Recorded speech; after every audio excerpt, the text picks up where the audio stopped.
Assalamualaikum warahmatullahi wabarakatuh.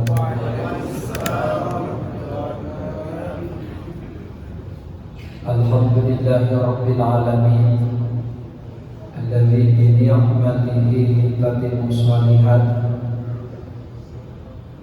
wa bi fadlihi tatanazzalu khairat war rahmah wal barakat. الذي فرض علينا صيام شهر رمضان وفصل لنا أحكامه بالبيان والصلاة والسلام على رسول الله سيدنا محمد في الأولين والآخرين وعلى آله وصحبه وبارك أجمعين أما بعد Subhanaka la ilma lana illa ma 'allamtana innaka antal alimul hakim. La haula wa la quwwata illa billahil aliyyil azim. Hadirin sidang jamaah salat Isya beserta salat sunat tarawih yang insyaallah sama-sama dimuliakan dan dirahmati oleh Allah. Mudah-mudahan Allah muliakan kita di dunia dan insya Allah di akhirat kelak nanti pun kita sama-sama dimuliakan oleh Allah. Amin ya rabbal alamin.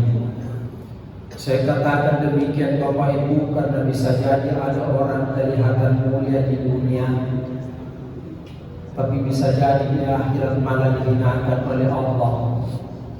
Sebaliknya juga demikian, ada manusia yang kelihatan hina di dunia tapi bisa jadi di akhirat dimuliakan oleh Allah. Tapi yang paling celaka adalah manusia yang hina di dunia dan dihinakan oleh Allah di akhirat. Na'udzubillah. Tapi insya Allah saya yakin di Masjid Raya Baruga ini luar biasa istimewa. Tadi bagusnya yang saya dengar dari perwakilan Pemkot bahwa masjid digratiskan. Mudah-mudahan orangnya PDI lebih dulu masuk surga dibandingkan orang yang ada di masjid baru. Amin. Begitu, tapi ada satu saya minta, mudah-mudahan juga imamnya di masjid digratiskan juga PDI-nya. Gimana Ustaz? Insyaallah. Alhamdulillah, segala puji bagi Allah yang telah memberikan nikmat luar biasa kepada kita semua. Yang pertama tentu nikmat umur. 2 hari terakhir ini Pak menjadi pelajaran besar kepada kita semua. Saya pulang ceramah duhur di Rumah Sakit Wahidin PCC. Pas keluar itu Pak, tiba-tiba kenapa orang ribut, ternyata wakil bupatinya dulu Pak almarhum Pak Syukur Bijak dipanggil oleh Allah hari Kamis tanggal 6 itu antara duhur dengan asar. Pas saya keluar dari Rumah Sakit PCC, beliau wakil bupati Pak ya. Yang kedua hari Ahad kurang lebih jam 9, menantunya wakil presiden Pak Haji Ma'ruf Amin, salah seorang anggota dewan wakil rakyat, saudaranya bupatinya Selayar pun dipanggil oleh Allah di hari Ahad kemarin. Sama-sama 2 wakil Pak, wakil bupati dengan wakil rakyat. Jadi yang wakil pengurus masjid juga hati-hati. Ada wakilnya Pak di sini Pak. Ini nikmat luar biasa. Sekali lagi, tidak semua Allah berikan kenikmatan kepada kita semua. Dan Allah membuktikan kita orang-orang pilihan sampai malam ke-21 Ramadan. Selain nikmat umur, Allah berikan nikmat sehat walafiat. Apa itu sehat? Fisik, afiat jiwa kita. Ada orang yang sehat fisiknya tapi belum tentu afiat jiwanya. Yang mana itu? Coba jalan-jalan di Lantai Pasewa Rumah Sakit Dadi. Fisiknya bagus Pak. Saya sempat masuk di sana tapi bukan pasien. Saya mengantar pasien. Jam 3 subuh Pak, saya bawa seorang santri yang kebetulan mungkin apa persoalannya. Saya bawa Pak, baru masuk dia bilang Assalamualaikum Ustaz. Saya bilang orang paling. Karena pakai songkok kayak itu hari Pak, subuh-subuh jam 3. Pertanyaannya kedua, Ustaz, doakan saya masuk surga. Padahal saya saja belum menjamin diriku masuk surga. Tapi itu kan wajar Pak. Makanya semakin banyakkan kita, sahabat saja minta didoakan. Nabi Muhammad sendiri sudah dijamin, terkadang dalam sejarah beliau juga minta didoakan. Sampai satu peristiwa yang luar biasa, Rasulullah ketika perang Uhud, Bapak Ibu yang dimuliakan oleh Allah, itu perang Uhud kekalahan orang Islam.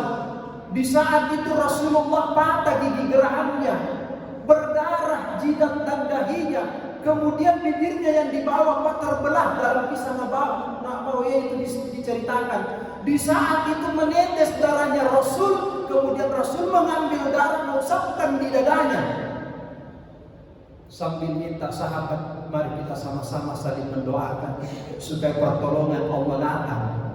Kenapa Rasul mengusapkan darah di dadanya dan membiarkan jatuh? Sahabat bertanya, ya Rasul, kenapa itu dilakukan? Kata Rasulullah, saya mendengar apa yang kamu tidak dengar. Saya mendengar malaikat penjaga gunung Jabal Uhud mengatakan, Muhammad, satu tetes darahmu menetes di Jabal Uhud, kuhancurkan dan kubinasakan semua orang yang memerangimu.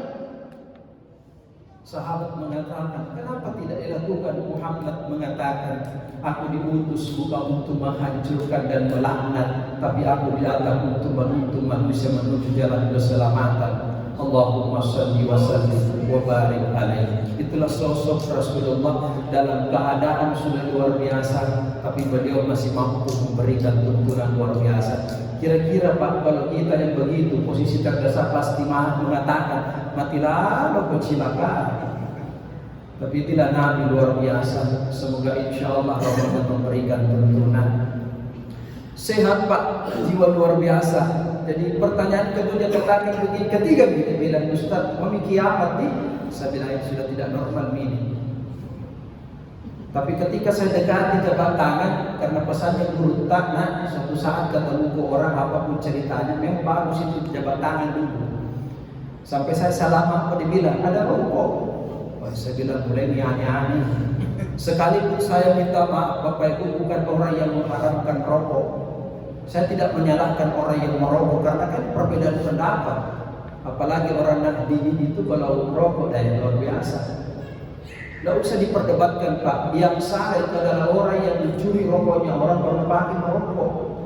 Sama dengan ketika orang sebelum tidur, kan di situ terbagi dua pemahaman. Ada yang baca Bismikallahumma ahya wa bismikamu, ada yang baca Bismikallahumma amut wa bismika ahya.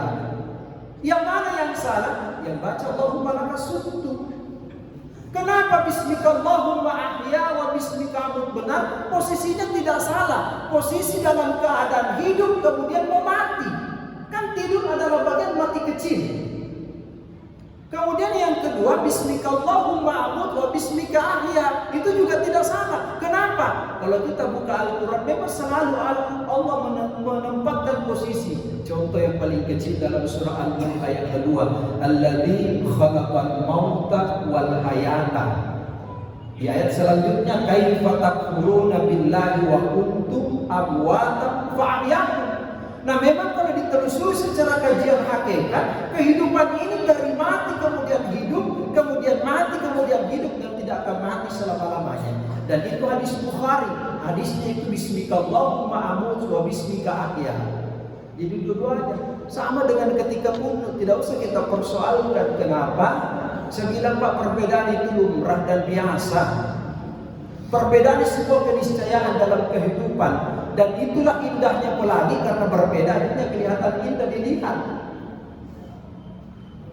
Kan Imam Abu Hanifah kalau kunut witirnya itu jangankan di Ramadan, sepanjang dia hidup witirnya beliau selalu kunut. Cuma persoalannya kunutnya beliau di saat sebelum ruku. Kalau Imam Malik setiap masuk Ramadan sampai akhir Ramadan beliau sudah kunut memang di salat witirnya. Nanti Imam Syafi'i nanti beliau melaksanakan kunut witir di malam ke-16 Ramadan. Sama-sama setelah bangkit dari ruku. Nah itu kan luar biasa Pak. Jadi tidak usah yang salah yang mana, tidak perlu sholat tarawih. Begitulah kalau orang memaknai perbedaan. Makanya kenapa ulama dulu luar biasa tawadunya Pak. Jadi bahkan disakiti saja mengatakan syukur kita kalau kita yang disakiti daripada kita yang sakiti orang. Nah, ini ulama. Sekarang kita belum apa-apa salah satunya orang. Kita yang masuk surga, padahal belum tentu. Saya bilang tidak enak itu kalau masuk di surga sendirian, sunyi di dalam. Lebih bagus kita saling mendoakan. Selama la ilaha illallah Muhammadur Rasulullah, kemudian kiblat kita Baitullah, insya Allah kita bersaudara. Apapun manhajnya kita, ada satu rumah besar yang harus kita jaga, itu Islam. Sama dengan Indonesia ini, berbeda kita suku bangsa, keyakinan berbeda-beda, tapi kita disatukan satu rumah besar yang harus kita jaga, Indonesia yang kita cintai. Ini kan negara kesatuan yang harus kita jaga dan diproklamirkan istimewa, Pak. Tidak ada kira-kira negara, belum tentu Arab Saudi diproklamirkan seperti Indonesia di bulan Ramadan, 9 Ramadan. Bertepatan tanggal 17 Agustus hari Jumat, kita Indonesia memproklamirkan, Pak. Ini yang harus kita jaga. Kasihan negeri ini kalau kita seperti Suriah. Kemarin di Palestina kan, Pak, malam ke-14 saudara-saudara. Nggak usah terlalu jauh di Riyadh aja, saudara kita terkadang kasihan harus sholat tarawih, dijaga aparat. Di sini dijaga Turki, ada satpam di depan, tapi tidak urus di sini. Lain-lain urus. Coba bayangkan, ini kenikmatan luar biasa. Saya bilang, Pak, kalau perbedaan berkelahi di orang sama dengan nomor 6 itu, Pak. Kalau di bangku satu di sebelah kanan sebelah kiri, itu kan di sisi lain mengatakan nomor 9, yang satu mengatakan nomor 6. Sampai mati, Pak, berkelahi. Kan posisinya sama-sama benar. Makanya saya bilang tidak usah diperdebatkan. Dulu sama dengan NU Muhammadiyah, sedikit-sedikit masalah pun diperdebatkan. Tahun 80-an, Pak. Tapi sekarang tidak ada yang memperdebatkan. Kenapa bisa? Tidak ada yang salah suku yang selalu berdebat. Jadi saya pikir inilah satu kenikmatan, Pak, kita disatukan. Dan inilah masjid raya yang kita jaga. Alhamdulillah ada sumbangan lagi 50 juta, kan luar biasa, Pak. Tapi kalau berkelahi di dalam, pas dia bilang Pak Astad yang kasih di situ, dia berkelahi saja terus di dalam. Ya, tapi ini kan kenikmatan, Pak, satunya ini nikmat luar biasa. Semoga ini kita mampu jaga dengan sebaik-baiknya sampai insya Allah, jangankan akhir Ramadan, sampai selama-lamanya insya Allah. Hadirin yang dimuliakan oleh Allah, karena saya dikasih 20 menit, saya coba. Nah, ini sudah 10 menit nih kayaknya. Kalau di rumah jabatan gubernur lebih singkat lagi 10 menit, baru kita masuk Ustaz. Di sini ceramah 10 menit dan ceramahnya nanti setelah salat witir sampai naik lampu subuh jamaah habis. Dan terbukti, Pak, saya naik ceramah nggak ada orang, tinggal berhitung jari. Satu kali saya tanya, dia bilang katanya Pak Gubernur, iya memang di situ dilihat yang mana mau dengar ceramah betul-betul dia tinggal, betul juga tahu, Pak. Ya kalau ini kan mau jangan terpaksa ikut mendengar ceramah karena mungkin sholat tarawih, ya kan? Bagus juga jadi posisinya. Saya bilang saya tidak ada masalah seorang ustaz. Saya dipanggil Kalimantan, Pak. Dari awal Ramadan saya dipanggil saudara kita KKSS di Kalimantan Timur. Saya dipanggil ceramah. Saya bilang minta maaf lahir batin. Saya datang di masjid kita ini, tolong konsentrasi didengar. Kasihan saya dari Makassar jauh datang. Dikasih topik transport pulang, padahal saya tidak pernah minta. Saya pantangan, Pak. Waktu ditelepon dia bilang, Ustaz berapa standarnya? Sudah standar apa? Standar sapi, standar 2. Haram hukumnya seorang mubalik penceramah bagi saya, Pak, meminta bayaran dan imbalan. Karena ini bukan profesi, tapi ini bagian dari pengabdian kepada umat. Tapi berdosa juga yang panggil Ustaz tidak ada kasih transport pulang. Kira-kira begitu, Pak, ya. 11-12 tahu ya. Gitu kan, Pak. Jadi saya memaknai manusiawi. Siapa sih yang tidak butuh materi selama kita hidup, Pak? Siapa yang tidak butuh? Cuma hal tertentu pasti kita luruskan. Makanya saya bilang sebenarnya saya tidak rugi, Pak. Kalau dikasih nggak 5 menit selesai.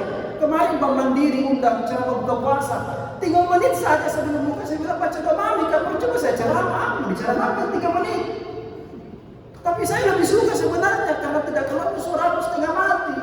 Alhamdulillah 3 menit betul, Pak. Baca ya Allahumma lakas wa bika amantu. Duduk buka puasa sama-sama ada jaminnya di Hotel Porpoint. Alhamdulillah amplopnya sama kunci dan ceramah setengah jam itu kunci dah kasih kan. Cocok banget. Sebelum ini saja. Jadi hadirin yang dimuliakan oleh Allah, saya cuma menyampaikan kita sekarang berada di bawah apa? Di bawah sesungguhnya, Pak. Inilah perjuangan. Kata Rasulullah, innamal a'malu bil khawatim.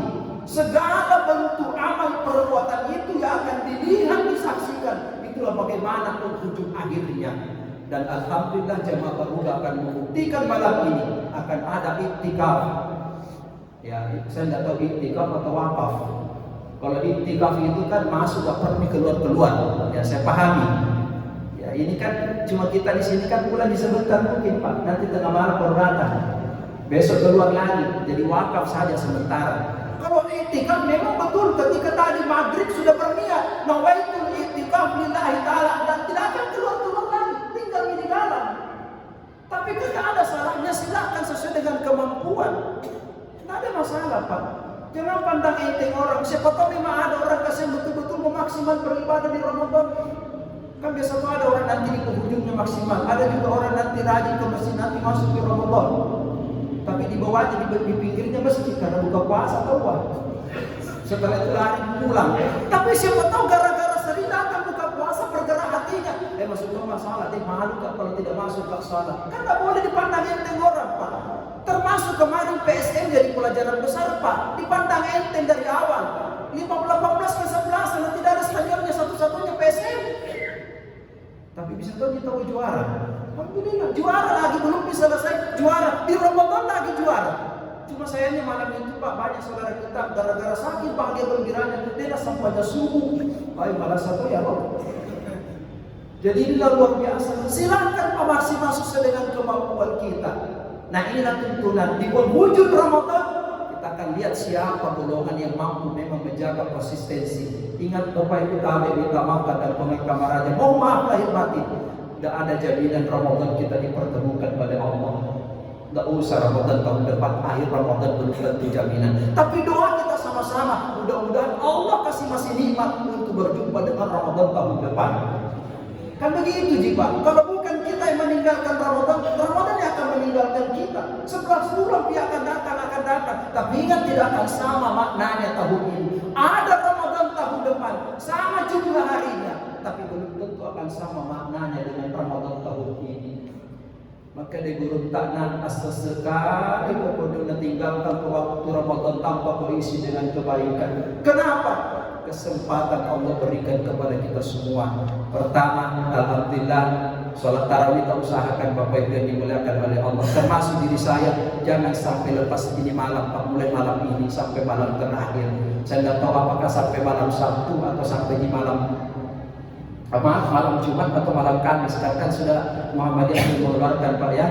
Kalau kami di Kementerian Agama, kebetulan saya di Kementerian Agama Pak kemarin sempat berdiskusi, memang mensikapi apa yang disampaikan oleh BRIN Pak Prof.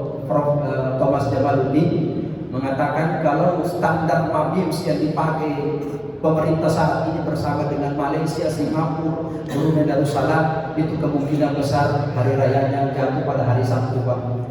Muhammadiyah hari Jumat sudah menyampaikan lebih awal. Saya bilang silahkan sesuai dengan keyakinannya. Tapi kalau kami di pemerintah mengatakan begini Pak, kalau persoalan menetapkan Ramadan itu ranahnya pemerintah juga, haji juga kan ranahnya pemerintah. Ya kalau saya Pak, tapi kan tak menyalahkan yang mau duluan silakan Pak, tidak ada masalah, silakan. Yang salah itu yang puasanya tanggal 23 Maret, kemudian lebarannya nanti tanggal 20 April. Caca itu Pak. Itu mungkin kalau dia sama-sama kita puasa tanggal 23 Maret, lebaran di tanggal 20 April, berarti berapa di puasanya? 28 Ji. Rasulullah 9 tahun berjumpa Ramadan 2 Ji puasanya. Kalau bukan 29, 30 itu Ji berputar. Jadi silakan yang meyakini hari Jumat, silakan, tidak ada masalah. Yang masih menunggu sidang isbat, kita masih menunggu pemerintah. Kebenaran yang paling hakiki tentu kembali kepada Allah. Ada yang mengatakan tanggal 1 Syawal tidak mungkin 2 hari, pasti 1 hari. Kita kembali kepada ijtihad, karena ini ijtihad Pak. Wilayahnya ijtihad. Kalau salah itu dapat pahala 1, kalau benar dapat 2 pahala. Itu saja tuntunannya, supaya kita insya Allah tidak usah kita memperdebatkan. Kalau itu jadi perbedaan, kita saling menghargai. Nah, hadirin dimuliakan oleh Allah. Jadi terakhir Ramadan ini Rasulullah mengencangkan talikat. Ya baratnya kita talikat pinggang Pak. Semangat beribadah luar biasa, padahal beliau sudah dijamin oleh Allah. Nah kita, yang kedua, ada yang paling istimewa Pak. Rasulullah itu di penghujung Ramadan semakin dermawan kita.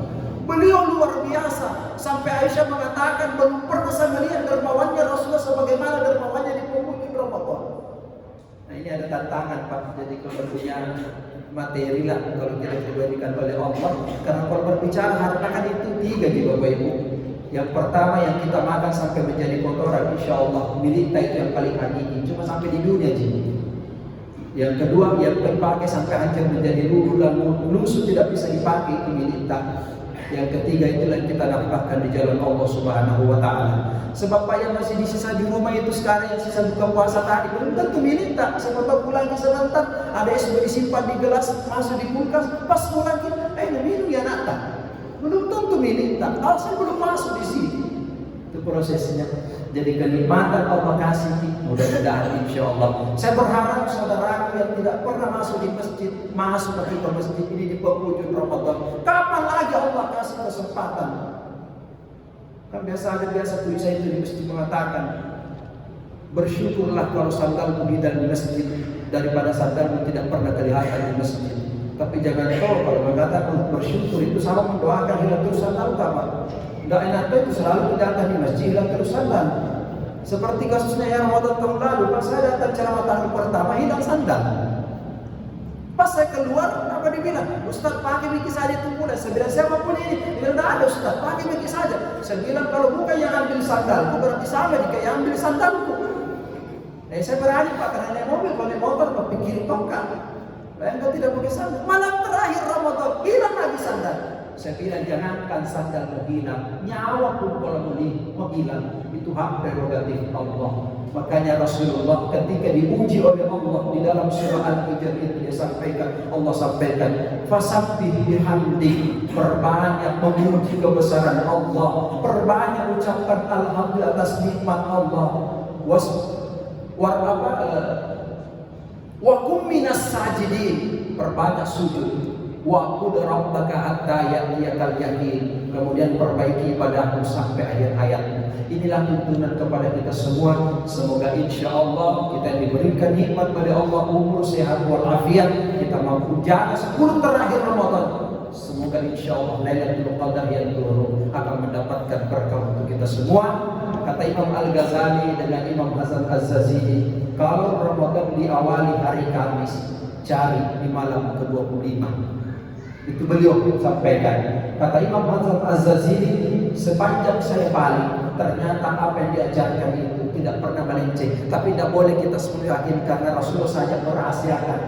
Tapi saya cuma menganalogikan begini Pak. Dulu waktu kita cari alamat terkadang susah didapat itu kalau tidak ada petunjuk. Sekarang ada Google Maps, bisa menuntun kita. Terkadang itu pun terkadang salah, tapi minimal sudah ada tuntunan.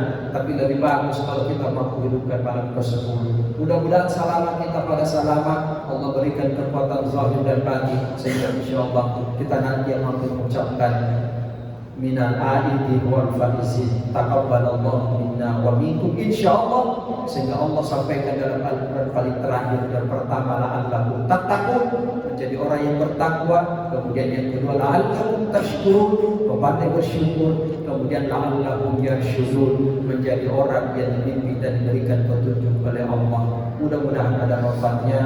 Maaf lahir batin wa maafu minkum illa man atallaha biqalbin salim. Wallahu waliyyul muttaqin. Wassalamualaikum warahmatullahi wabarakatuh.